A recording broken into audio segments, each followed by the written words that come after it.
go. So, ladies and gentlemen, I mean, I'm very glad to say this. I finally got, whether it's a character or a former female footballer, to come on and talk about football. But I'm really humble and honoured that I'm in the presence of Professor Laura McAllister to come and talk about football. I only saw you multiple times on the Football Nation talking about football, and I thought I need to get you on here just to talk about football. Oh, it's my pleasure. It's my pleasure. I'm always keen to talk about football, so you'll always get me to do that. So let's get down to it. So I really want to talk about at first, as a player, because I know everyone knows you as a professor, a very well educated person who's been there and done that. You're on board members and everything. I mean, you're the person who's just been there and done that, or who's doing it now. But as a footballer, I mean, you played for Millwall Lionesses, and obviously there was one that I really struggled with. It said Inter Cardiff, then it said Cardiff City. Yeah. Well, actually, it was the same club, and it still is the same club, which is Cardiff City Ladies. And when you're right. When I went to university in London, I played for a while with Millwall, and then as soon as I came home to Cardiff and I started doing my PhD at Cardiff University, I joined Cardiff City Ladies. And all of those names that you'll see were the club's kind of journey through developing itself. So for a while we were called Inter Cardiff, which was part of the men's setup, and they played up at Caira, near Ely. And then we were Cardiff County for a while, where we had sponsorship from another club. And then we went back to being Cardiff City. And we were the original Cardiff City Ladies before the men's professional setup took on a women's team.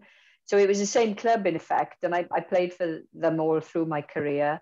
When I moved to Liverpool for work, I trained for a while with Everton, and I kind of I thought a bit about moving, but my heart was with Cardiff, and as it happened, Cardiff City were then promoted to the Premier League, so I was able to still play in the Premier League, but with Cardiff.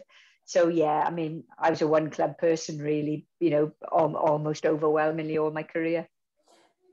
So with that in mind, it was 94 to 98 that you managed to earn 24 caps playing for Wales, and there was looking into the research and everything. So correct me if I'm wrong. So you were part of three individuals that went up to Alan Evans, I think his name was, and to say, look, we need a Wales women's football team going on, so let's get one going. So I just wanted to know at first, how did the Wales women's come about, and also what was it like to be around talking to Alan Evans, because he was responsible for a lot of things, and especially starting up trying to get the League of Wales started as well. Yeah. I mean, you're right with that. Most of that story. I mean, I played from 94 to 2001 actually, right. And I had 24 caps. The reason that's important, the dates, is that I played every game for Wales in that period. Literally every game. I played every friendly and every competitive game, and I only had 24 caps, which tells you kind of where the women's game was then compared to where it is now. Because obviously we were only playing, in competitive games, hardly any friendlies, because there wasn't an infrastructure around developing the game. But having said all of that, if it hadn't been for Alan Evans, who was the General Secretary of the FAW at the time, and responded to our request for the FAW to get more involved, we wouldn't have made that really important first step to developing the national team. Because when I came back from university and joined Cardiff City, I met a lot of players who were a bit older than me, and I asked them about the national team and what had happened. And it turned out that they'd almost given up asking the national governing body for support for the women's game, because they hadn't had any support forthcoming before. And I think because they felt so negative about that, they'd formed their own structure for Welsh women's football. So they organised the international team themselves. They had a manager, they had kits, they had, travel and all the rest of it, but they funded it themselves, completely organic through female players. And so a lot of players that I played with, people like Karen Jones, who was a goalkeeper, Michelle Adams, Wendy Riley, Leslie Judd, these girls had Welsh caps, but they weren't authorised or supported by the FAW, the governing body themselves. And not just that, but they were actually paying for everything themselves, literally everything. And that struck me as being unfair and wrong. Why should the women's game not have any status within the national governing body?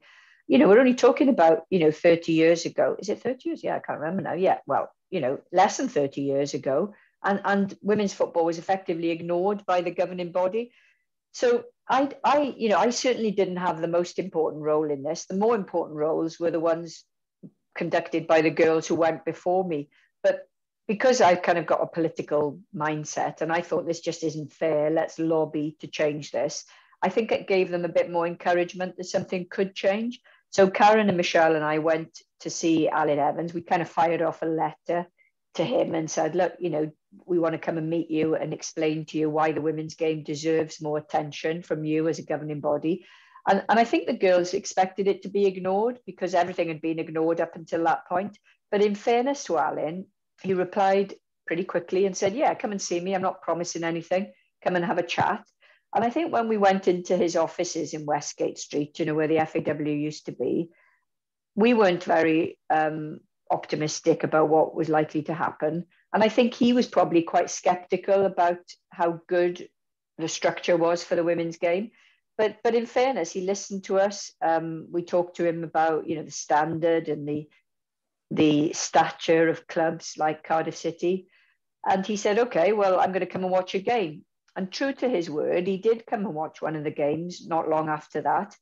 And I think the fairest way of describing it is to say he was completely hooked. From there on in, he went to virtually all the Cardiff City games. He decided to support a structure for the women's game. He entered us into a World Cup qualifying tournament. He provided kit. I mean, look, it wasn't perfect. Don't get me wrong. The kit was the men's old kit, which was too big for the women. The travel arrangements weren't as, plush and luxurious as they are now. But it was the first step. And, as I say to the players now, everybody's got to make a first step in a journey to advance as far as we have done. And without Alan Evans and his kind of instinctive commitment to support the women's game, I don't think, we would be in a position now where we have a really excellent manager in Gemma Granger and we're looking to qualify for the next World Cup. None of this would have happened if we hadn't been able to persuade the FAW to come on board back in 1993, 94. How important was Alan Evans for Welsh football in general? Because, I mean, he was, like I said, he was one of the ones that started the League of Wales. He was the one that proposed to it and everything. And without the League of Wales, there wouldn't have been probably an international team, because I think he was getting to the point where FIFA, maybe UEFA, would acknowledge and saying, wait a minute, you haven't got a national league.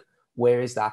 And obviously now you're saying that story about Alan Evans, probably helping you get that ball rolling and everything. So how important was he to Welsh football? Very, very important. I think he's been completely undervalued as a instigator of national success for us in football. Every journey has its origins, as I said. And, when you look at our success in 2016 at the Euros, and even, it's been a more disappointing tournament for sure this time, but even qualifying for the 2021 Euros, 2020 Euros, as they call it, getting out of the group, having a couple of great results in the qualifiers, all of that you've got to trace back to a structure for the game. And you're right to say that there is always a risk to Wales as a nation, or there would have always been a risk to Wales as a nation without a national league of our own. Equally, the women's game owes a massive debt to Alan Evans, because not only did he respond to our request to get involved in developing the game and entering us into a qualifying tournament, but he also raised the profile of the game. He spoke out in its favour. He was a critic as well, don't get me wrong. And in many respects, Alan was always an awkward character. I mean, and I don't, we lost Alan, 8 or 10 years ago now, but I always liked him a lot. But he was controversial as well, mainly because he wasn't frightened to speak his mind. If he thought something needed to be done, then he would just go in and do it. And of course, sometimes that gets people's backs up along the way. But always, and I can say this with some authority and some absolute conviction, he always did things that were in the interests of Welsh football. It was never really about him or a partial perspective or an area association perspective or club perspective. It was always about the national picture. And I've never met anybody who was as politically savvy about football as him in Wales, who knew how to preempt any challenges to what we were doing from UEFA or FIFA, or anybody who really cared as much as him about the game. And that's what I mean by him being undervalued or under-recognised. How instrumental Alan was in getting us to where we now are for the women and the men's game. And, people like Phil Stead, good friend of mine who's written, the history of the Welsh game. I mean, Phil picks up on quite a few areas where without Alan's influence, I think we'd be in a much more vulnerable position as a nation now, as a football nation. Is there anything that honours his legacy in any way? Is there like a plaque or like a statue somewhere? That's a good question. I've got a feeling one of the cups was named after Alan Evans in the women's game, but I'd have to check on that. But I got a feeling they did name one of the cup tournaments after him.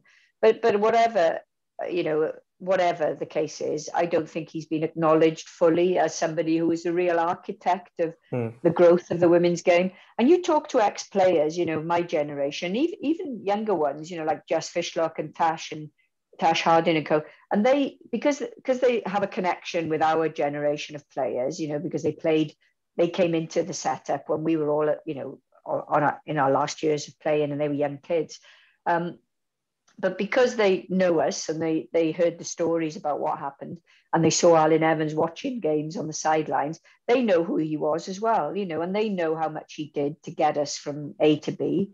And even though we've got a long way to travel beyond where we are now, I think that was the biggest step anybody could make, because I genuinely believe that if we hadn't entered a international team for the women into a FIFA or UEFA tournament in the 1990s, we would have been left behind as a generation of female footballers. And I know now from my work with UEFA, it's much harder now to launch a women's team and try and rise up the rankings, because you're seeded at the bottom of every qualifying group. You have to enter all the prelim rounds in the Champions League with your club sides and so on. So if we hadn't entered then, I think there's no way in the world that we'd have the likes of Sophie Ingle playing Champions League football, Jess playing in the States, Tash has James out in the US as well. Without that structure and setup, there's no way these girls would have been as successful as they have been. Just going quickly on to, because I know your field has always been in the politics area and everything, and just trying to mix football in together. I mean, I want to know about this from your expertise and everything. So it's very good best opportunity to ask you this. So in today's current football, where we got the Black Lives Matter, we've got supporting, standing up for people who are gay and in the sports and everything like that. But there seems to be this divide where the people that are against it, not against the subject matters, but against always try to use the quote unquote politics in football kind of attitudes, where we don't want that politics in football. Why do you think people don't want that politics in football? Is that because because football has always been a symbol of a getaway vehicle where, we just want to forget things and just worry about that? So what do you think that is? Yeah, I mean, I can understand why some people would argue, I want to go to a match just to enjoy it, and I don't want to have any political debates or disagreements with other fans or with colleagues or even with the setup of the team. But I think it's a little bit naive, because, football is about power and influence and strategy, and all of those things are political things. If you just accept the fact that there is still ongoing racism and sexism and homophobia in football, then it's right and proper that players and fans have a voice to argue against that. So I kind of feel that I can see where they might be coming from, but I don't agree with the perspective that football should be kept a kind of politics-free zone. I just think that's unrealistic and a little bit naive, because things don't happen like that in real life. And, I know, because obviously I've been involved with UEFA now, and fought an election recently to be elected to FIFA unsuccessfully. But nevertheless, I learned a lot about the politics of how things operate. And ultimately, organizations, whether they're in sport or in politics themselves or in business or in education, are all about power and where money goes and where resources go. And so you can't avoid politics in football. And in a way, I don't think you should even try, because for me, it's really important that footballers have a voice. I mean, we've seen, we're in the week where England will play in a semi-final. We've seen some of those England players speak out against racism and against poverty and against homophobia. And I think that's great, just like it's so important that our players in the Welsh national team have a political contribution to make as well. That's what makes them good role models, I think. And it's just outdated and naive to say that, politics and sport don't mix. There's more politics in football, believe me, than there is in politics itself, as I've learned, contesting elections. But the only way you get an influence is by embracing that and being part of it. So, yeah, I don't see any way that's going to change. And I wouldn't want it to be honest. Yeah. No, I fully agree with you. It's just, I remember going back a few months ago when the taking the knee was happening and everything, and someone, I won't say who, but said that, oh, why are they taking the knee? It's pointless, is everything. And I just turned around and said, look at some of those black players out there. He said, this person said that, oh, I don't want to come to a football game with politics being talked about. And I says, look at some of those black players out there. Do you think they want to come to a bloody football game being called every N-word under the sun? Do you think they want to do that? And they were like, well, that's not the point. That is the point. If you don't like doing that. And I think we've just got to be realistic, haven't we, about the climate in which some players, have to play. And the same goes for some female players, who are routinely abused on social media. And in some countries, physically abused as well. And, we've had some horrific cases of sexual abuse of female players in various parts of the world. So whilst we've still got work to do, serious work and problems in that area, then politics is football and football is politics. And personally, I don't have a problem with that. I think we just have to work around it. Yeah. And the thing is as well, even if you look at any rivalry, any sports rivalries, there's always something political about it. I mean, you look at the Celtic and Rangers game, there's something political about that. There's Cardiff and Swansea. There's something political about that rivalry anyway. It's just like, exactly. And the thing is as well, it's like my little sister, I mean, she's only 11 or 12, and she's just been promoted to the under-14s of the FAW training. Brilliant. Yeah, great stuff. And I can be more happy. And the only thing that I only take notice of my little sister is that if she keeps doing well, then maybe she will follow in the steps of like yourselves or Natasha Harding and all them that, and be the best of the best. And I said, who do you want to play for? She went, oh, I want to play for Everton and Wales. And I'm thinking, oh, there we go. That's it. She's been well influenced. Yeah. Oh yeah, I mean, literally. And the thing is as well, she's always, and for an 11-year-old, her attitude is always, I'll let my football do the talking on the pitch. And I'm thinking, for her, yeah. And I'm thinking, I think it's self-discipline though. It needs to be a bit adjusted, because I think it gets to her. But no, you couldn't be more proud. But it's that opportunity for you guys, for now, is just to try and make the women's football better, and hopefully for someone like my little sister who could play first team. Yeah.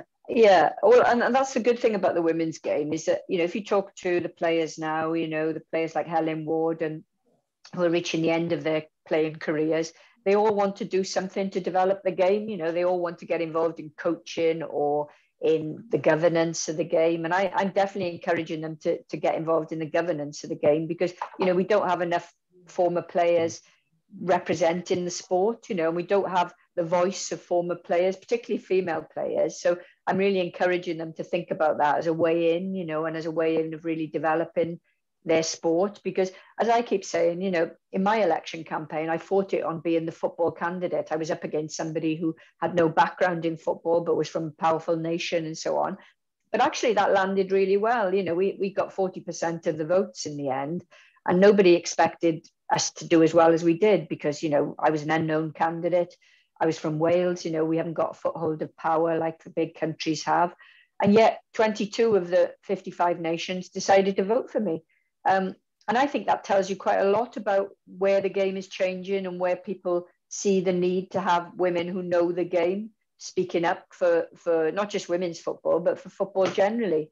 And I definitely reaped the benefits of that in that campaign, you know. And I mean, I'm in London this week for meetings with UEFA officials, and all of those have kind of fallen out of my election campaign. You know, it's been people being really pleased to see somebody speak out and want the game to succeed, and they want to have women involved now in the governance of it. So we need to encourage the next generation to get involved as well.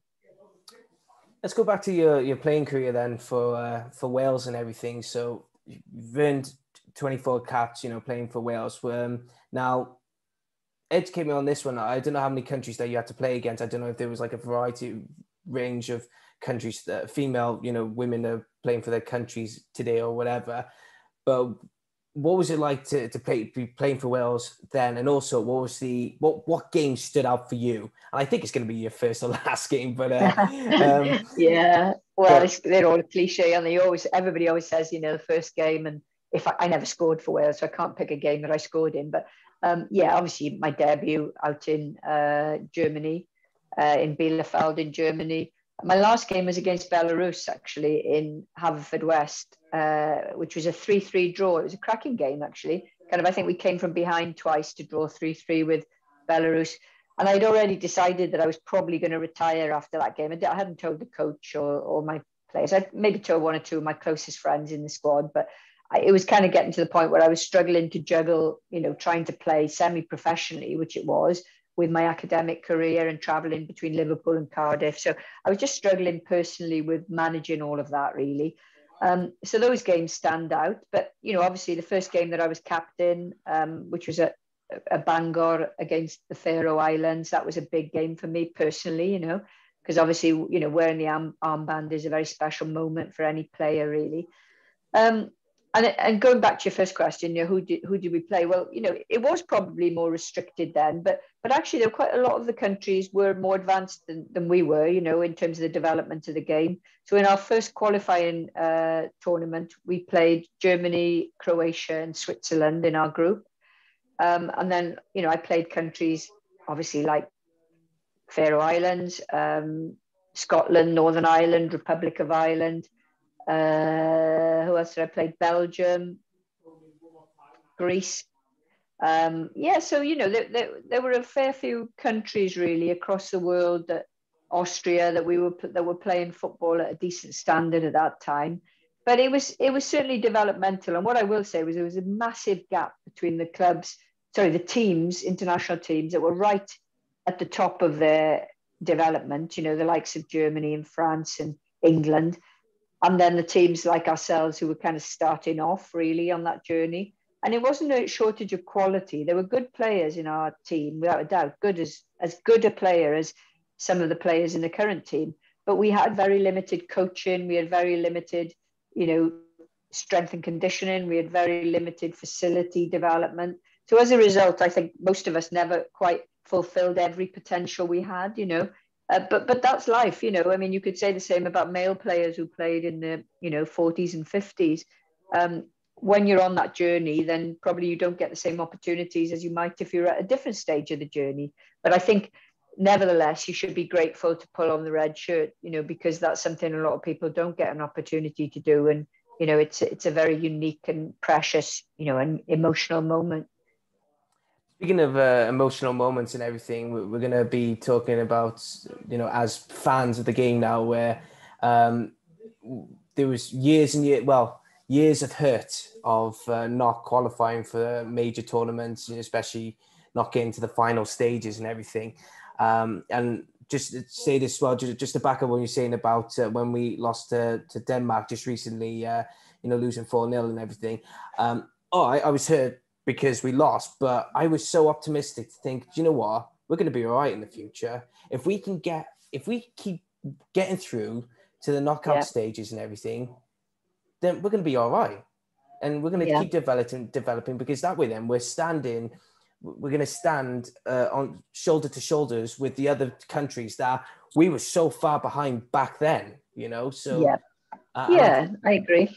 Yeah, and we're going to be all right. But the emotional moments have been, Wales 2016. I mean, we're going to have to keep going back to that. So for you personally, I mean, did you think that Wales were going to get as far as they were? And also, how did you feel when we got to the semi-finals?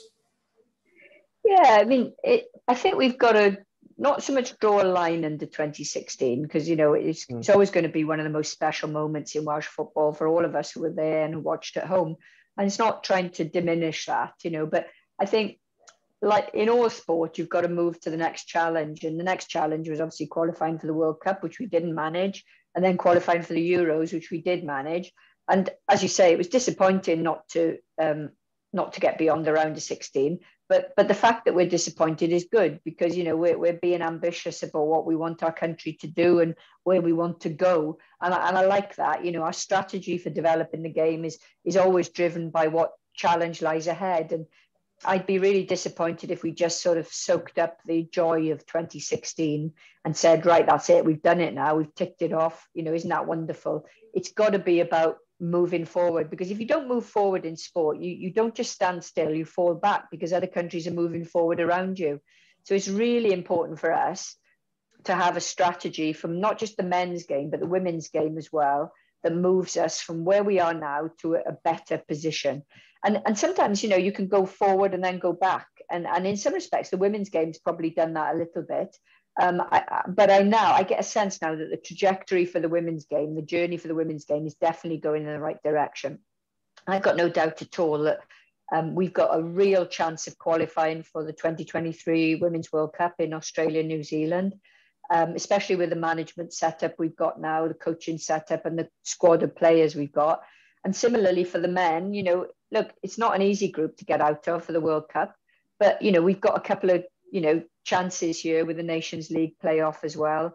So in a way, we would now be disappointed if we didn't come close to qualifying for the Qatar World Cup, which, don't forget, is in 18 months' time because it's the December World Cup.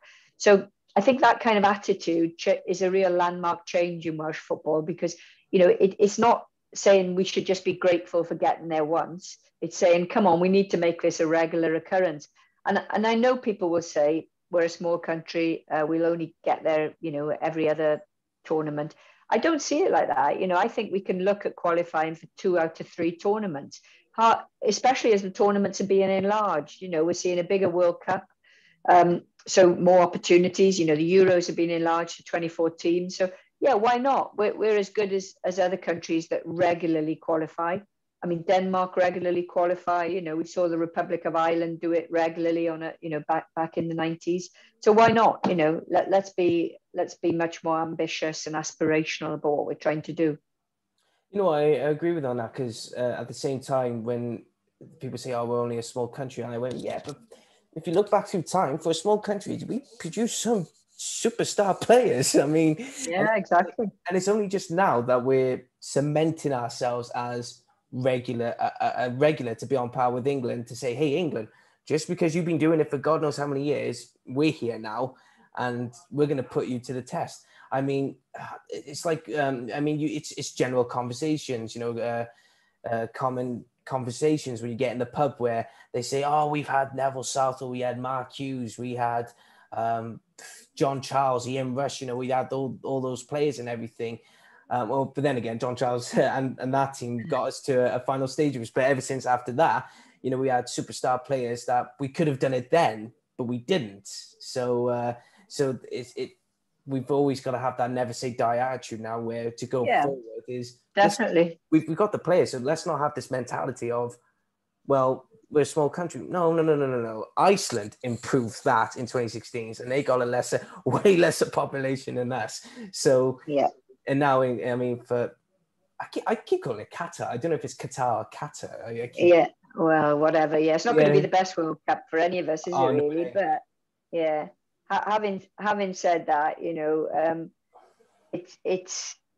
it's the next World Cup that we face. So of course we want to qualify. It might not be the best experience for fans or for people, especially gay people, given the civil liberties and human rights issues there. But from a purely sporting perspective, our attention's got to be on qualifying for the World Cup. We've got a group that we can potentially get out of. We've got the safety net of a playoff game. So why not? And I'd be really disappointed, and I know everybody at the FAW would be, if we weren't really, really driving, that ambition and expecting us to get there. Same with the women's side. I mean, I don't know if you've had a chance to listen to Gemma Granger at all, the new women's manager, but her attitude is very much, when we get to the World Cup, not if, we're going to drive everything towards it. And when we get there, we want to perform. We won't just be there to make up the numbers. And I love that attitude. That's kind of always been my attitude in sport, to be aspirational, brave and confident. And even when I was playing, and, gosh, we were very rarely favourites in any game because we were starting off on the journey. But I never thought we were going to lose. I never went into a game, even against Germany or one of the top countries, and think we're going to lose this. Because for me, that gives away an advantage to your opponents before you even kick a ball. So I like that kind of bravery and, wholehearted spirit and passion that we've got in Wales.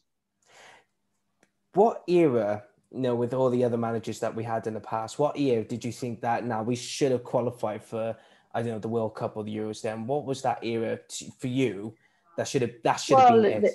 Yeah, there's a few, isn't there? I mean, the Euroth years, obviously. If you're talking about the men's game now, the Euroth years, clearly we should have got to a finals then.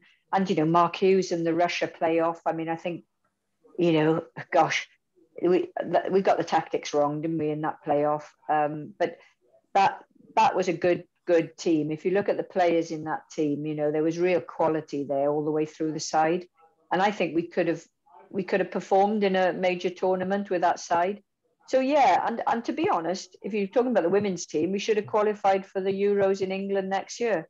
I think that was a huge disappointment, that Jane Ludlow's team didn't get there.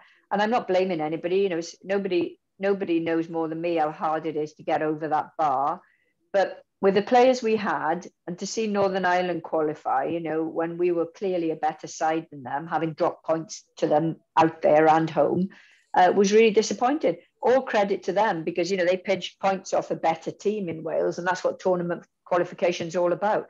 But for me personally, those are illustrations of where we've fallen short, and I think we've got to learn from them. And I hope the pain of that for the current generation of players like Jess and Tash and Sophie Ingle will really register, because they're desperate to qualify, and they'll make sure they learn from that pain and make sure it generates them forward for the next qualifiers. Yeah, funny enough, I was talking to my sister about it, and we were talking about the female teams. This is going back a few weeks ago now, and we were having a look at some of the players, and how it's like in the men's team you have I don't know if Bale, Ramsey, and let's say Joe Allen. I don't know if it would be Joe Allen if people would put him there, but that's the big three, as they say, the big main three. And then and Jamie, my little sister Jamie would just turn around and go, yeah, but then Natasha Harding, Sophie Ingle, and Jess Fishlock are the big three, the big faces for them. And and fair play to those three. And I'm not trying to knock down anyone else, any other female players, but they're just the beacon of hope for other female players as well, just to say, look, we can do it, you can as well. And for sure. And I just hope one day if I get to meet one of them, my little sister says, like, right, you tell her, you tell my little sister what to do, because she's in a wilderness of her own. But but where's the next? So the World Cup, as is for the female ones, where's that going to be held then? Is that in? That's held in Australia, New Zealand in 2023. So the qualifiers start now in September.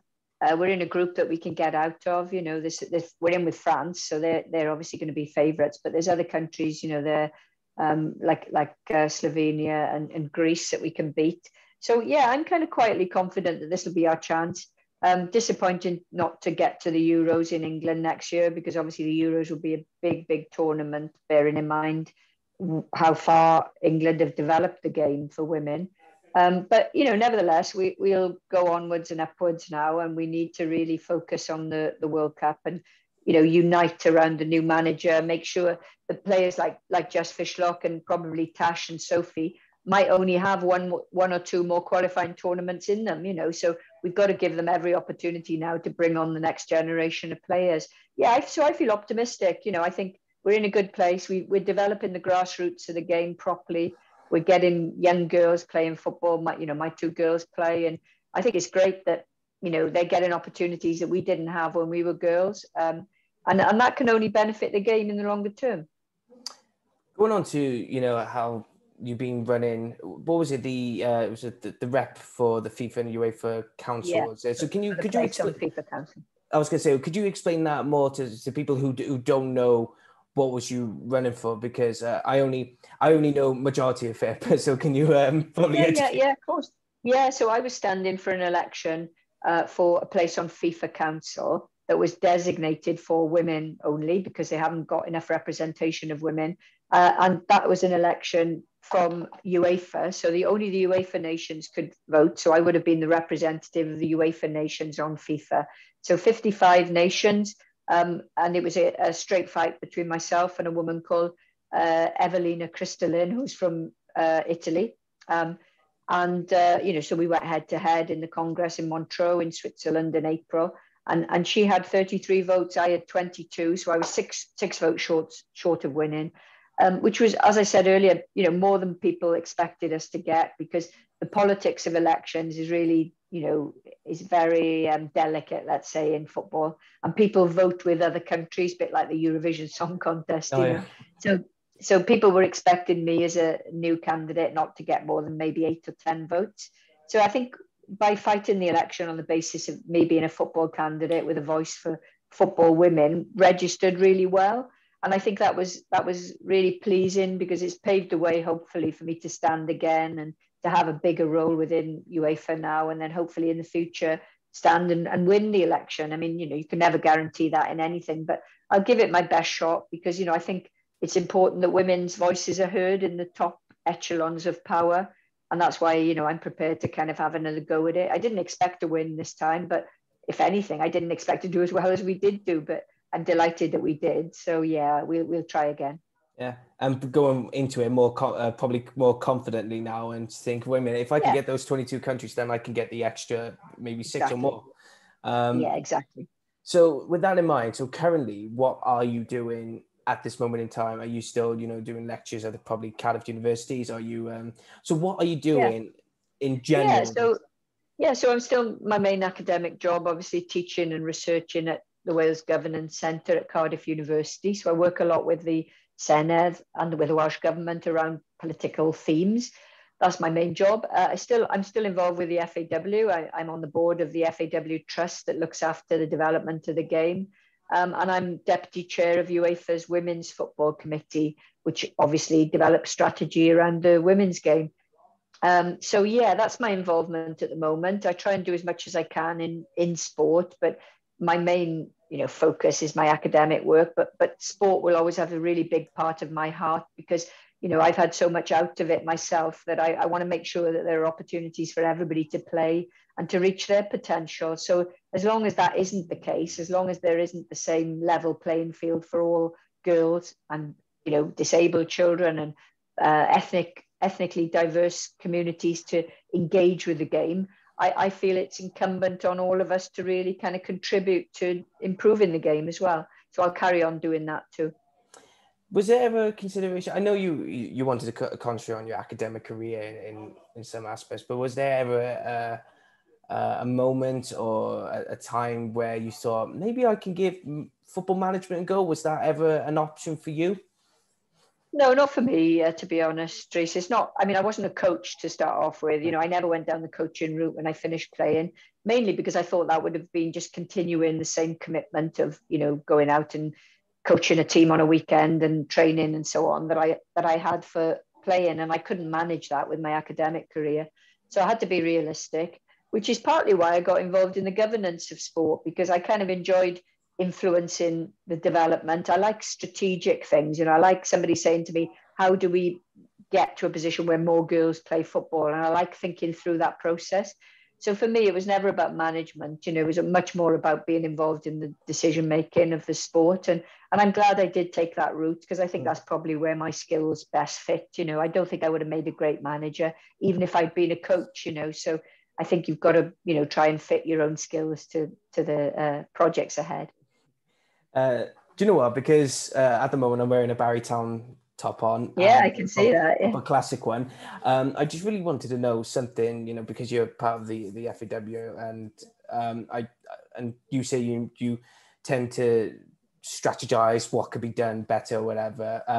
It's like there's always been this hefty debate going on with the Cymru Premier at this moment, where a lot of people question the split after the New Year's, where there's a phase 1, there's a phase 2, the amount of teams that are in the Welsh League, the Cymru Premier, that is. And a lot of people say, half of the people saying it's on the rise because, the likes of Connors Key, Bala, maybe Barry, are trying to bring that fire back in what it used to be back in the days. But then there's some that saying, it's not, it's going a different way because of the way it's structured. Do you think at this moment that the Cymru Premier is taking steps forward, or do you think it's still in the process of there needs to be more work here and there? I definitely think it's taken steps forward, and I think the progress that the league has made is really strong. I think both in the men's game and the restructuring of the women's game. I know that's been controversial, but the goals and the strategy for doing it are absolutely right. We need to create a stronger league, and this will take time. And actually, what people might have missed is this is about an investment in the women's game as well, to ensure that we have more competitive opportunities for players to play at the top level regularly, so that they can then develop themselves and hopefully in the future be selected for Wales squads. But no, I've seen a lot of Cymru Prem games, and I think the standard is much higher than it was, even 4 or 5 years ago. I mean, my hometown team, Pen y Bont, if you look at where they've come from and where they're going and the standard of play there, it's excellent to see. But, we know we've got more work to do on all of these fronts. And that's one of the reasons why, the FAW is so ambitious about the domestic game as well as the international game, because it's really important that we get the foundations of the game right at every level, whether that's just children playing grassroots. And by the way, I've got to go in a minute because I've got to take my daughter to play football at 5:45 down with Cardiff City ladies. But we've got to get the grassroots of the game right. We've got to get the pathway for girls and boys right, so we don't lose kids along the way. We've got to get the coaching right. We've got to get a facility structure. Then we've got to look at the leagues, and we've got to look at the international team. So there's a heck of a lot of work to be done. But I think if we're all unified in the objective of getting stronger and getting better, we can do it. But we're going to have to work damn hard because, we don't have massive resources like some countries do. But I think, we can take heart from the kind of spirit and energy of countries like Denmark, who are obviously in the semi-finals of the Euros. Countries like Iceland, who did well in the Euros like we did in 2016. Countries like Croatia. I mean, Croatia's only got a population of, 4.5 million? And yet historically, they've always been a great football nation. So we've got to be braver and more aspirational about what we want to do. And then I think there's no reason why Wales women and men can't be in the next 2 World Cups. Well, thank you so much for coming on the Dragons Voice podcast. I really do appreciate you finding the time to talk about football, whether it's just in general or politically. It's really fun to sit down and talk about football. So I really do appreciate it. My pleasure, Reece. I really enjoyed it, and good luck with the podcast. Thank you very much.